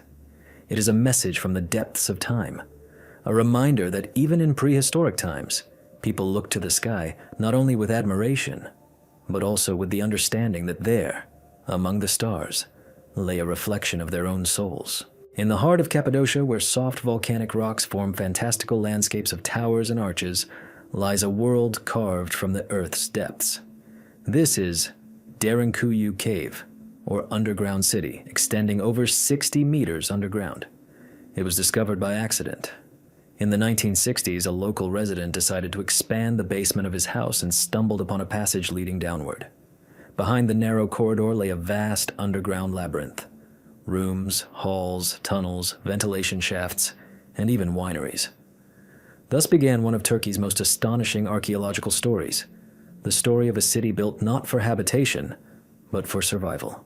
Derinkuyu is just one of hundreds of underground complexes in Cappadocia, but it is the deepest and most complex of them all. Archaeologists estimate that up to 20,000 people, along with their domestic animals, could live there at any one time. The city consisted of 8 floors connected by passages and staircases. Each level contained rooms for various purposes: living quarters, kitchens with ventilation holes, water cisterns, storerooms, stables, and even schools. The architecture was designed with mathematical precision. Air circulated freely even on the lower levels, and the stone-wheeled doors, weighing over 500 kilograms, could be locked from the inside, completely isolating the city from the outside world. Scholars still debate the exact date of this gigantic underground labyrinth's construction. Some date it to the Hittite era, the 2nd millennium BC, while others believe it was carved much later, during the early Christian period, when the inhabitants of Cappadocia sought refuge there from raids and religious persecution. Perhaps the truth lies somewhere in between. The ancient Hittites created the first tunnels, and then, centuries later, their descendants expanded them, turning them into an entire underground city. Derinkuyu is striking not only for its scale, but also for its engineering excellence. A ventilation shaft more than 80 meters deep supplied air to all levels. A complex water supply system allowed for clean water to be obtained without rising to the surface. The walls are polished so smoothly that moisture does not accumulate. All this testifies to the high level of knowledge of the ancient builders. They understood the properties of rock, knew how to distribute loads, and knew how to build for durability. But the most important thing is the feeling that overwhelms you as you descend. Narrow corridors, dimly lit by lanterns, lead deep, turning sharply, and suddenly open into spacious halls. The silence here is almost palpable, and the air is cool, like the breath of time. It seems as if the city is still waiting for its inhabitants. On the stone shelves, you can discern traces of fireplaces, niches for vessels, and openings for lamps. Everything remains as it was left. It is believed that the underground cities of Cappadocia served as refuges during wars and invasions. People could hide here for weeks, completely cut off from the surface until the danger passed. Archaeologists have found traces of warehouses containing grain, wine, and oil, indicating long-term occupation. These cities were later used by early Christians fleeing persecution by the Roman Empire. Inside Derinkuyu, chapels with crosses carved into the walls and altars facing east have been preserved. Yet even among similar shelters, Derinkuyu stands out. Its depth, layout, and scale are astonishing, as if this city was built not just as a temporary refuge, but as a refuge for an entire people, an entire world, submerged underground. Perhaps it was a last resort against a catastrophe, natural or human, the traces of which have been erased by time. When the light of lanterns glides along the smooth walls, it seems as if the darkness here is not hostile but alive, preserving the breath of thousands of generations. Derinkuyu is more than just an architectural monument. It is a reminder of the power of the human instinct for survival and the desire to preserve the light even beneath thick stone. Today, the city is open to visitors, but much of it remains closed to tourists. Tunnels extend deeper than the 8th level, leading to who knows where. Archaeologists believe they connected Derinkuyu with other underground cities in Cappadocia, a network stretching for tens of kilometers. If this is true, then we are witnessing an ancient underground civilization that existed beneath the Earth's surface, where light never touched the walls. When tourists emerge to the surface and the sun blinds their eyes, they feel as if they have returned from another world, from a silence where time stands still. And perhaps it is precisely in this silence that lies the answer to history's greatest question. How many more secrets has humanity buried in the depths of the earth, unaware that they still live beneath our feet? High in the Andes, where the air is clear and cold and the mountain peaks seem to touch the stars, lies a place shrouded in silence and mystery. This is the ancient temple complex of Kalasasaya, part of the enigmatic city of Tiwanaku, once the center of a powerful culture that disappeared long before the arrival of the Incas. Among its stone ruins, archaeologists have discovered an artifact astonishing, not only for its craftsmanship, but also for the knowledge it contains. This is the Stone of the Sun, or Gate of the Sun, a monolith covered in reliefs and symbols that remain elusive. Researchers call it an ancient calendar, created with a precision unimaginable for its era. The monolith weighs over 10 tons and is carved from a single block of andesite. Its surface is decorated with images of celestial bodies, complex geometric figures, and anthropomorphic deities. The central image is a figure archaeologists call the Sun God, crowned with 12 sunbeams and 24 symbolic arrows, likely representing the months or days of the year. Surrounding him are rows of carved symbols, reminiscent of the lunar phases. All of this creates the impression of a carefully designed timekeeping system, in which the calendar connects solar and lunar cycles with astonishing precision. Astronomical calculations have shown that the proportions of the symbols and the angles on the stone correspond to the positions of the sun at the equinoxes and solstices. Furthermore, the gate's axes are oriented strictly to the cardinal points, and the upper projections point to the points on the horizon where the sun rises on certain days of the year.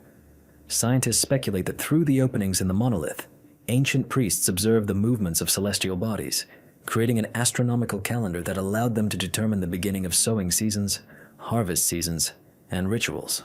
However, the mystery lies elsewhere.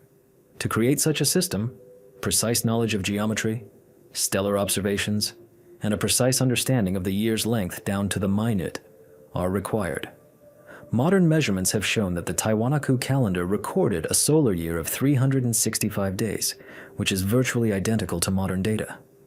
For a civilization without writing or metal, such precision seems impossible. Some archaeologists believe the sunstone reflects not simply agricultural cycles, but an ancient cosmological model in which celestial movements were linked to mythological eras. The images on the monolith possibly describe the succession of worlds, great times, in each of which the sun and stars occupied a different position. This symbolism suggests more than mere observation, but a philosophy of time, where the cosmos and human life are fused into one. Tiwanaku was built at an altitude of almost 4,000 meters above sea level, a fact as astonishing as the calendar itself. In the thin, breathable air, ancient craftsmen carved blocks weighing tens of tons, fitting them with perfect precision. The monoliths are joined without mortar, yet it's impossible to insert even a knife blade between them. All this points to a highly sophisticated level of engineering. But how exactly they lifted and moved such stones remains a mystery. As the sun rises over the plateau, its rays pass through the opening of the Gate of the Sun, illuminating the central figure. At this moment, the ancient temple seems to come alive. The stone is filled with golden light, and the carved symbols begin to sparkle, as if the sun god himself were welcoming the new day. Tourists standing at the foot of the monolith are transfixed. This spectacle conveys not just antiquity, but the breath of the cosmos transformed into stone. To this day, scholars have not reached a consensus on the calendar's true function. Perhaps it was an instrument of observation, perhaps a symbol of faith, or perhaps a reflection of the knowledge humanity once possessed and lost. The sunstone doesn't provide answers. It asks questions about the origins of time, about man's place in the universe, about the memory imprinted in stone. As the evening rays slowly fade behind the mountains, the Gate of the Sun plunges into shadow, and it seems as if the figure of the deity is once again closing the doors between worlds.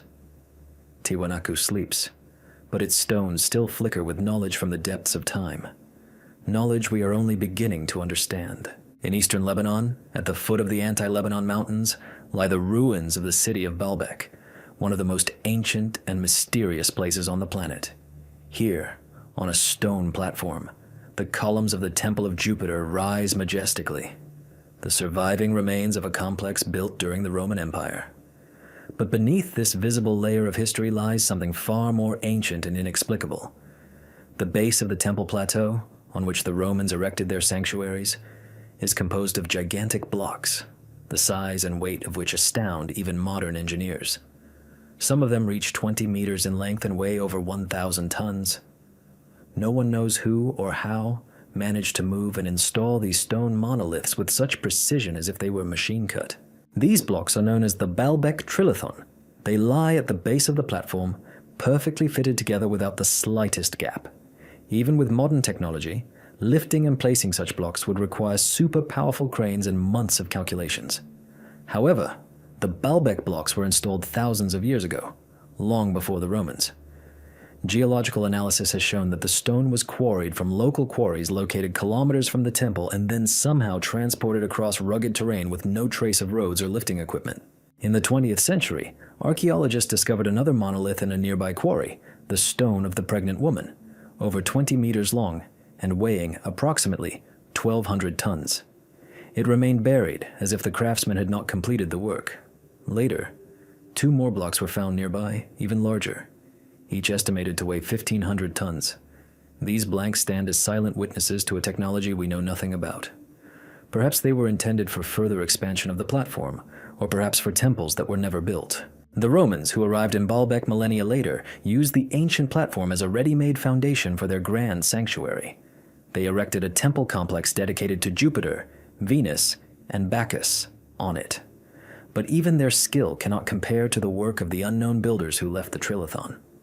The stone blocks of the lower tiers bear traces of erosion, indicating a significantly greater age than the Roman masonry. Some researchers believe these foundations may have existed as early as the 2nd millennium BC. Perhaps they belonged to the Phoenicians or an even older culture, whose name has faded from memory. Baalbek is astonishing not only for its size but also for the precision of its engineering calculations. The platform is leveled to within fractions of a degree. This is impossible without meticulous measurements, unattainable in the Stone and Bronze Ages. Why the ancient builders created such a monumental foundation remains a mystery. Some see it as a cult center, others as an astronomical platform oriented by the stars. But whatever it was, it served a purpose beyond mere construction. Archaeologists who have worked at the site often speak of a sense of majestic presence, as if the stone itself holds the energy of time. Standing at the foot of the Trilithon, everything around seems insignificant. One feels like a grain of sand compared to the labor left behind by hands that have long since turned to dust. In the rays of the setting sun, the stones of Baalbek are tinged with copper gold, seeming to recall the eras when hymns resounded here and the banners of priests rustled. Today, these gigantic blocks lie motionless, but in their silence one senses the movement of centuries, like the breath of the earth, preserving the memory of a civilization we can neither name nor understand. Perhaps one day, technology will allow us to determine precisely who erected these colossi and how. But perhaps the answer will never be found, and then Baalbek will forever remain a monument to human mystery, a granite enigma cast by time. When the evening shadow falls across the platform and the first stars appear over the mountains, the ancient city seems to come alive. It is silent, but its silence speaks louder than any words. In the tropical forests of Mexico, where the cries of toucans can be heard in the shade of cacao trees and the scent of damp earth fills the air, lie the witnesses of a civilization whose name is still pronounced with awe and bewilderment. These are the Olmecs, a people who lived here over 3,000 years ago and vanished, leaving behind enigmatic stone heads, gigantic and motionless, like guardians of the past. These monoliths have become symbols of an unknown era that predates all known Mesoamerican cultures. No one knows for sure who the Olmecs were, where they came from, or how they were able to create sculptures that even today inspire admiration among stone craftsmen. 17 heads were found, each carved from a single block of basalt, a rock so hard that it is extremely difficult to work even with modern tools. The largest reaches 3 meters in height and weighs over 40 tons. All depict human faces with wide cheekbones, flat noses, strong lips, and eyes, frozen not with expression, but with presence. The faces vary. Some are stern, others calm, and still others seem pensive. Archaeologists speculate that these are portraits of rulers, immortalized in stone. But how the ancient artisans achieved such detail and expressiveness remains a mystery. The basalt was quarried in the Tuxtla Mountains, over 80 kilometers from the installation sites. Each block had to not only be cut, but also transported by river or through the jungle without the use of wheels or metal tools. Scholars have attempted to reconstruct the process, but even with ropes, logs, and rafts, moving such a load seems impossible. Yet the Olmec heads weren't simply transported. They were installed with perfect precision and oriented according to the cardinal directions, as if the builders possessed a thorough understanding of geography and astronomy. Upon closer inspection, traces of grinding are visible on the sculpture's surfaces, as if the stone had been polished to a mirror shine. Some researchers believe the artisans used sand abrasives, water, and quartz dust, working for weeks on each detail. However, the density and quality of the surface are so uniform that it seems the tools used to create the heads were far more sophisticated than modern archaeological models allow. But it's not just the technique that raises questions. The style and realism of the sculptures are out of context for the time. At a time when most Mesoamerican peoples were creating primitive images from clay and wood, the Olmecs possessed a mastery of proportion, symmetry, and a sense of volume unmatched even by later civilizations. Their art seems not a beginning, but a culmination, the result of a long development about which we know nothing. One gets the sense that the Olmecs inherited knowledge from somewhere else, from a source long since lost to human memory. Many sculptures feature helmets with patterns and straps, reminiscent of ancient warriors or athletes, but they may symbolize something more: membership in a sacred rite or clan. Some heads show signs of damage and intentional notches, possibly made after their installation. This suggests that over time, they lost their cult significance and were reinterpreted by descendants. The Olmecs left behind not only heads, but also pyramids, ball courts, stone altars, and ritual objects made of jade. All this points to a developed social structure and spiritual culture based on astronomy, calendars, and mythology. Their cities, La Venta, San Lorenzo, Tres Zapotes, were centers where power and faith merged. And yet, despite the archaeological evidence, the Olmecs remain a people without a written language or a name, known only by what they left behind. Today, the Olmec stone heads stand in the open air, surrounded by the humid tropical air. Raindrops glisten on their surfaces, trickling down their cheekbones, as if time itself weeps for a forgotten people. Tourists and scholars come to them, pause, gaze into these silent faces, and sense a strange presence, as if the stones remember those who created them and wait for humanity to once again recall their language. When the sun sets below the horizon and the shadows of the trees fall across the faces of the giants, they seem to come alive. Their silence becomes the sound of eternity, a voice reaching from the depths of 3 millennia. The Olmec stone heads are more than just artifacts. They are a message from a civilization that saw the world differently and perhaps knew more about it than we are willing to accept. In the vast expanses of China's Shanxi province, not far from the ancient city of Xi'an, hidden in the shadow of rolling hills covered in grass and wheat, lies something long kept silent by official sources. Here, among the plains, rise dozens of gigantic mounds, their outlines resembling pyramids from above. These mysterious structures, known as the Moon Pyramids of China, have long been the subjects of legend and controversy. Some believe them to be ordinary imperial tombs, while others are convinced they are evidence of a lost era, the remains of a civilization whose knowledge surpassed the understanding of its time. The story began in the 1940s, when an American pilot flying over central China spotted a huge pyramidal structure. Its summit shone in the sun, while its base stretched for hundreds of meters. After his report was published, newspapers began talking about the White Pyramid, larger than the Great Pyramid of Giza. However, access to the area was soon closed, and press reports were reduced to dry descriptions of ancient burial mounds. Over 100 pyramidal mounds in the vicinity of Xi'an, most of which are tombs of rulers and nobles of the Zhou, Qin, and Han dynasties. But what astounds researchers is the geometric precision and scale of some of the structures. The largest pyramid exceeds 80 meters in height, and its sides are oriented strictly according to the cardinal directions. Its base forms a perfect square, and the interior, according to ancient chronicles, is lined with bronze and filled with rare minerals. Modern satellite images reveal not only individual pyramids but entire complexes arranged in symmetrical rows, seemingly governed by an invisible plan. Some of them are arranged in such a way as to form figures reminiscent of constellations. Particularly striking is the alignment of the 3 largest pyramids with the configuration of the stars of Orion's belt, a symbol associated with eternal life and ascension in many ancient cultures. However, the most mysterious pyramids are located in a closed-to-the-public zone, an area under military control. Access is strictly limited, photography is prohibited, and private expeditions are prevented. The official line is that these sites require protection due to their archaeological value and the risk of destruction. But skeptics believe that discoveries hidden underground could change our understanding of China's ancient history. According to ancient sources, some pyramids housed emperors, surrounded by jewels, jade artifacts, and complex mechanisms symbolizing celestial order.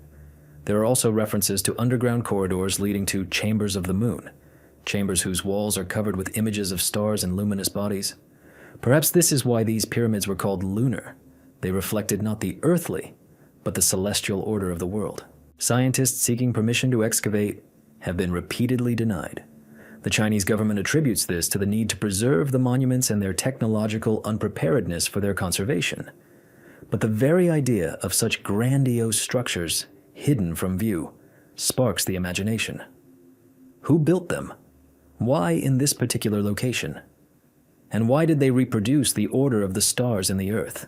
When the fog lifts from the plateau and the sun casts a golden glow on the tops of the mounds, it feels as if these hills are truly breathing, as if history itself sleeps beneath them. People living nearby say that at night, a faint glow, like that of the moon, sometimes appears on the tops of the pyramids. No one knows whether this is a trick of the light or an echo of ancient energies locked within the stone. Today, the moon pyramids remain one of Asia's most poorly understood mysteries.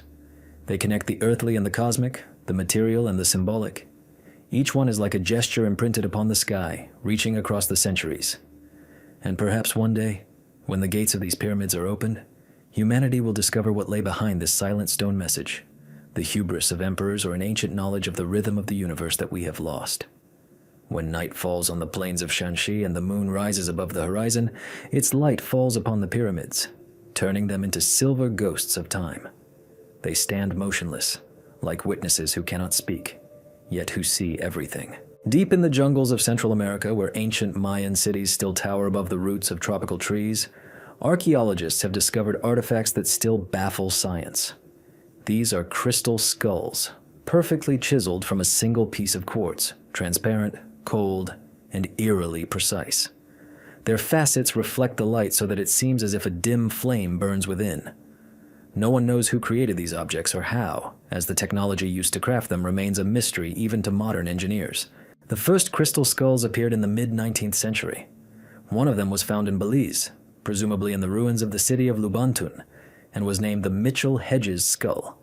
It became the most famous and most enigmatic of all. Its features are so anatomically accurate that doctors and sculptors acknowledge that it is not just a work of art, but the result of a profound knowledge of human anatomy. The skull was carved from a single piece of rock crystal, without any trace of tools. Prismatic elements were found within its cranium that refract light, creating the effect of moving pupils, as if the artifact were observing the viewer. Scientific examinations conducted in London and Paris revealed that the quartz structure showed no traces of metal or abrasive processing. No known stone-cutting technology, even those using diamond, could have accomplished such a feat without leaving microscopic scratches. Yet the skull's surface was polished to a perfect smoothness.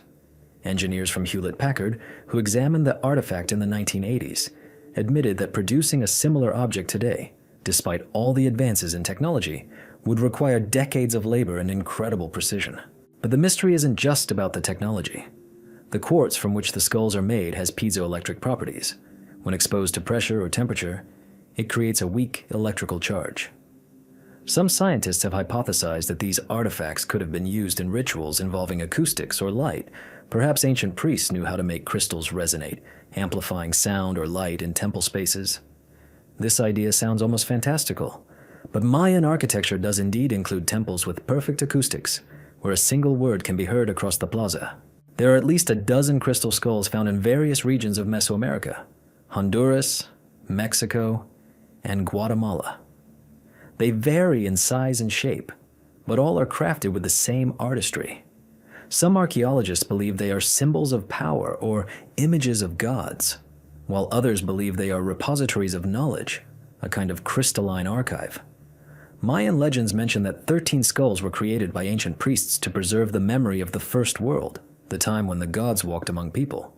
These texts should not be taken literally, but the motif of memory enshrined in crystal recurs in various myths. The artifacts have sparked and continue to spark controversy. Some are recognized as late forgeries, created in the 19th and 20th centuries for collectors. But some specimens, especially the oldest, show signs of ancient processing, incompatible with the capabilities of their time.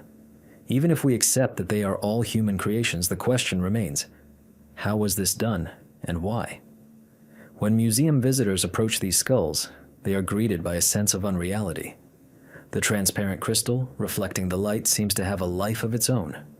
It seems as if, within its depths, lies the breath of an ancient world, knowledge to which we have lost the key. Perhaps for the creators of these artifacts, crystal was not just a material, but a conduit between worlds, a way to see the invisible, to hear the silent.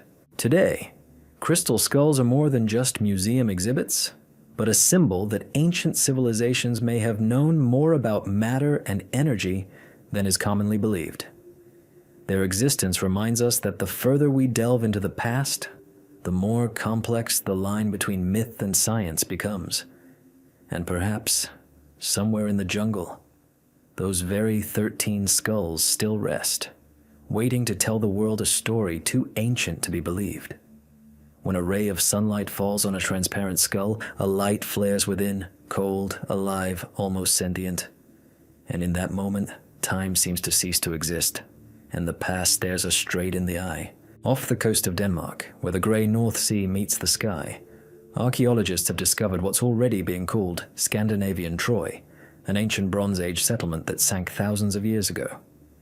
Beneath the cold water, amidst seaweed and sand deposits, lie the remains of dwellings, tools, and wooden structures, miraculously preserved by the low temperatures and gentle currents. This discovery was a sensation. It revealed that thousands of years before the Vikings, a sophisticated culture existed in the northern seas, capable of construction, navigation, and trade, when Europe was just emerging from the Ice Age. Archaeologists discovered the settlement by chance during an underwater survey of coastal areas near Cape Horn. At a depth of about 3 meters, echo sounders revealed the outlines of linear structures. When the divers descended to the bottom, a breathtaking scene unfolded before them. Rows of wooden piles, the remains of walls and pavements, ceramic vessels, bronze knives, spearheads, and jewelry. Dating revealed an age of over 3,000 years, a time when megaliths were being built in the south and northern Europe was considered a wilderness. But the settlement at Yorna dispels this myth. Everything suggests that there was a port center here, a place where people engaged in trade, crafts, and possibly worship of the sea gods. Fragments of boats, parts of nets, and amphorae containing traces of olive oil and resin, goods imported from the Mediterranean, were found in the seabed sediments. This means that as early as the Bronze Age, the Scandinavians had maritime connections with southern peoples, exchanging metal, amber, and textiles. Particular attention was drawn to the wooden structures laid in several layers. They form a unique platform on which the houses likely stood. Some beams are so well preserved that traces of carving and craftsman's marks are visible. The wood is oak, worked with fire and copper tools. This fact is astonishing. Working such a hard material required high temperatures and a knowledge of metallurgy. According to the researchers, the settlement's inhabitants were as skilled in using bronze tools as Mediterranean craftsmen. Numerous ceramic fragments decorated with geometric patterns characteristic of the Bronze Age Nordic circle culture were found in the sand layers. Among the finds were women's jewelry, bracelets, pins, and amber pendants. One of them depicts a solar disk with radiating rays, likely a symbol of the sun cult common throughout northern Europe. All indications are that this site had not only economic, but also religious significance. But what happened to this city? Why did it end up underwater? Geologists have discovered that around 11 centuries BC, sea levels rose sharply. This was a time of climatic fluctuations, when melting glaciers caused massive flooding. The water gradually engulfed the coastline, inundating villages and ports. People abandoned their homes, taking their essentials, and their world sank beneath the waves. Everything that remained was preserved in the cold seabed layers, as if preserved in time. Underwater archaeologists say that when they descend there, they feel like guests from the future, visiting a living museum. On the seabed lie charred beams, fire pits, fragments of pottery, and among them, bronze objects, glittering in the light of lanterns as if freshly smelted. Where voices once resounded, now only the muffled echo of breathing from an oxygen tank can be heard. The Scandinavian Troy changed our understanding of the ancient North. It proves that, 1,500 years before the founding of Rome, people lived here, building cities, mastering shipbuilding, and having their own religion based on the cycles of the sun and sea. Perhaps their descendants became those later known as Vikings, inheriting the memory of water as an element connecting worlds. When the storm subsides and the water above the underwater ruins becomes clear, the outlines of streets and houses become visible in the rays of the northern sun. The seabed seems to come alive, as if a city rises from the depths of time to remind us. The North has always been home to great stories, but its memory is hidden, not in the sand, but beneath the waves. On the high Altiplano Plateau, in the heart of Bolivia, where the air is thin and the sky seems closer than anywhere else on Earth, lies the ancient city of Tiwanaku, a place shrouded in mystery and legend. Its monolithic ruins, carved from incredibly hard stone, have long amazed archaeologists with their precision. But recently, something was discovered beneath these stones that could rewrite the entire history of pre-Columbian civilizations. In the 2020s, ground-penetrating radar was used to discover a network of underground galleries and chambers beneath Tiwanaku, extending tens of meters below the surface. Their shape and arrangement leave no doubt. They were carved deliberately, and this discovery has forced scientists to reconsider the age of the city itself. Until now, it was believed that Tiwanaku arose around the first half of the first millennium BC. But radiocarbon dating of materials from newly discovered underground passages has revealed an age of at least 5,000 years, and possibly even older. This means the city predates the Incas, Mayans, and even the Egyptian pyramids. The discovery was so sensational that archaeologists are comparing it to the discovery of Troy or Pompeii. Tiwanaku now appears to be not just a religious center, but evidence of a highly developed culture that disappeared long before the first chroniclers could recount it.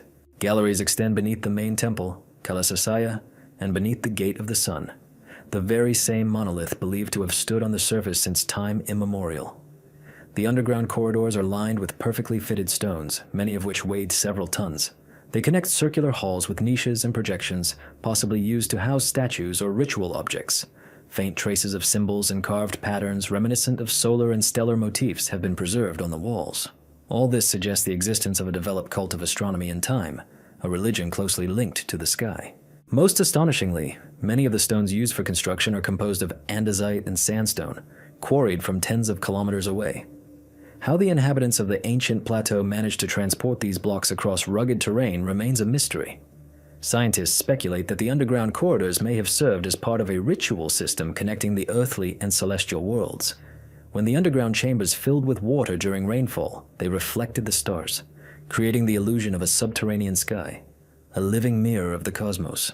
A second level beneath the city, a system of chambers extending even deeper.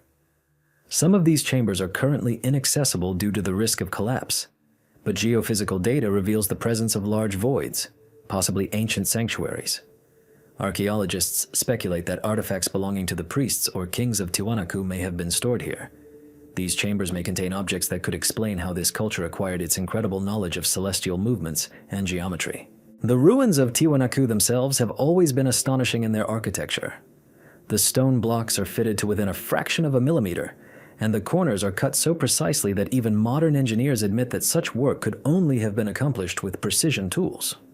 Now that it has become clear that an entire network of underground structures lies beneath the surface, scientists are asking a new question. Perhaps the city we see was merely the apex of a colossal underground complex, carved into earth and rock long before the rise of the known civilizations of South America. Local Aymara legends tell of a people who emerged from underground, who built cities without ever seeing the sun, and who one day vanished, leaving behind sacred stones. Until recently, this was considered myth, but now that a network of underground structures has indeed been discovered beneath Tiwanaku, these stories take on a new resonance. Perhaps the memory of them is not just a legend, but an echo of a distant reality, frozen in the layers of the earth. When the sun sets behind the cold peaks of the Andes and shadows fall upon the ruins, it seems as if another world breathes beneath your feet.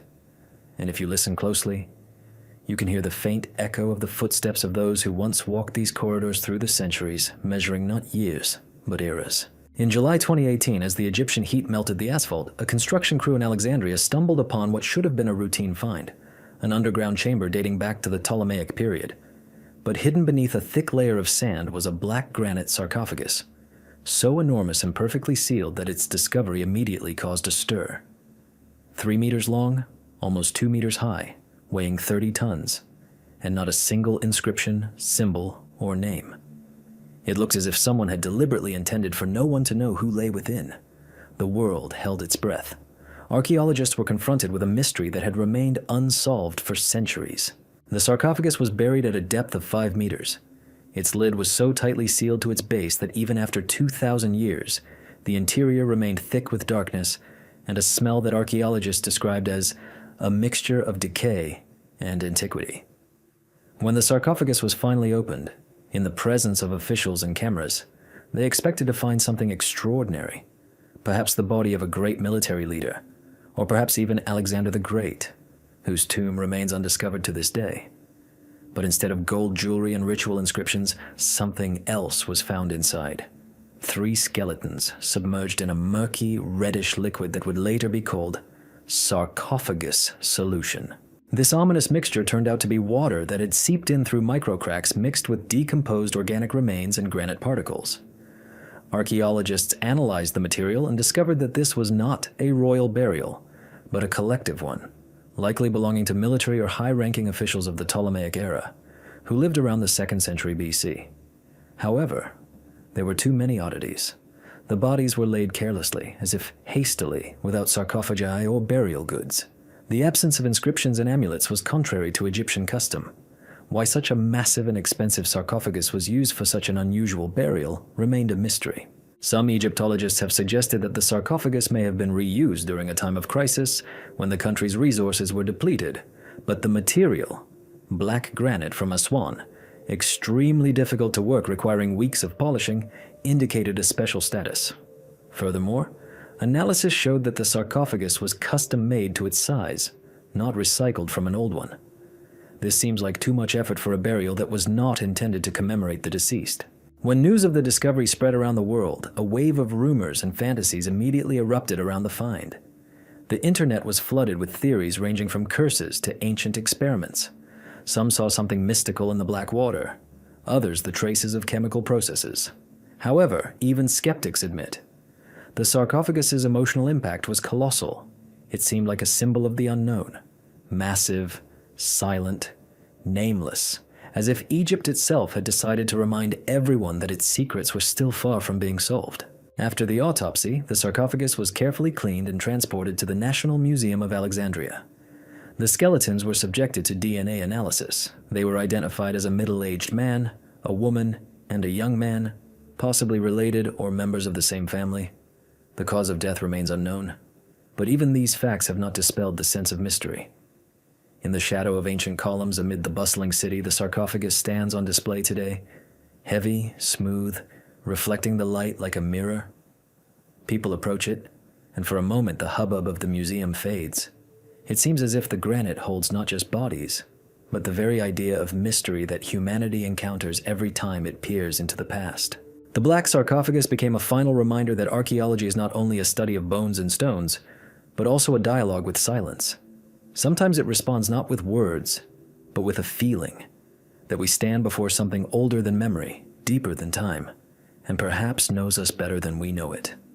When the evening sun touches the domes of Alexandria and reflects off the polished granite of the sarcophagus, it seems as if a glow of ancient light still smolders deep within the stone, the same light that the world saw before us, and which, like the mysteries of Egypt, will never fade.